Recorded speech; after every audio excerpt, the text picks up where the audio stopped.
شیر اور خرگوش۔ ایک دفعہ کا ذکر ہے کہ ایک شیر کو کئی دنوں سے کوئی شکار نہیں ملا تھا۔ پے در پہ فاقوں نے اسے بھوک سے نڈھال کر دیا۔ وہ ایک دن لڑکھڑاتے قدموں کے ساتھ اپنی کچھار سے نکلا کہ شاید کوئی شکار ہاتھ لگ جائے۔ وہ گرتا پڑتا ایک طرف چلا جا رہا تھا کہ اس نے ایک جگہ درخت کے نیچے ایک خرگوش کو دیکھا جو بے خبر سو رہا تھا۔ شیر کی آنکھیں چمک اٹھیں۔ اس نے دل ہی دل میں کہا، چلو کھانا نہ سہی کچھ تو سہارا ہوگا۔ اور ابھی وہ خرگوش کو دبوچنے کا سوچ ہی رہا تھا کہ قریب سے ایک ہرن کا بچہ گزرا۔ ہرن کے بچے کو دیکھ کر شیر تو خوشی سے پاگل ہو گیا کہ ناشتے کے ساتھ ساتھ دوپہر اور رات کے کھانے کا بھی انتظام ہو گیا۔ اس نے خرگوش کو چھوڑ کر ہرن کے بچے کا تعاقب شروع کر دیا۔ ہرن کو اللہ تعالیٰ نے بہت تیز دوڑنے کی صلاحیت بخشی ہے۔ ہرن کے بچے بھی بڑوں سے کم نہیں ہوتے۔ ہرن کے بچے نے شیر کو پیچھے آتے دیکھا تو اس نے تیز دوڑ لگا دی۔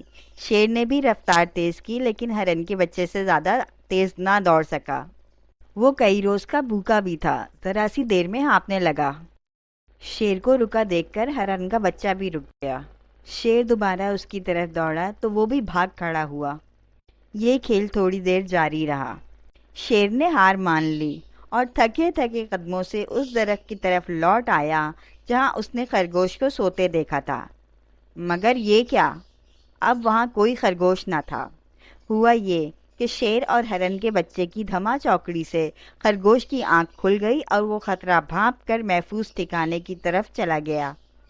شیر درخت کے قریب کھڑا حسرت اور مایوسی سے اس جگہ کو دیکھ رہا تھا جہاں کچھ دیر پہلے خرگوش سو رہا تھا۔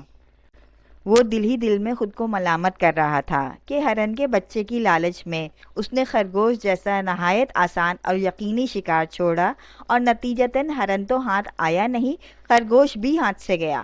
اسی کو کہتے ہیں کہ آدھی چھوڑ کر پوری کو جائے تو آدھی بھی نہ ہاتھ آئے۔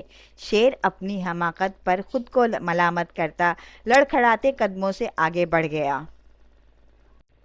سبق: اللہ کی طرف سے جو کچھ مل رہا ہو اسے صبر و شکر کے ساتھ قبول کرنا چاہیے اور لالچ سے گریز کرنا چاہیے۔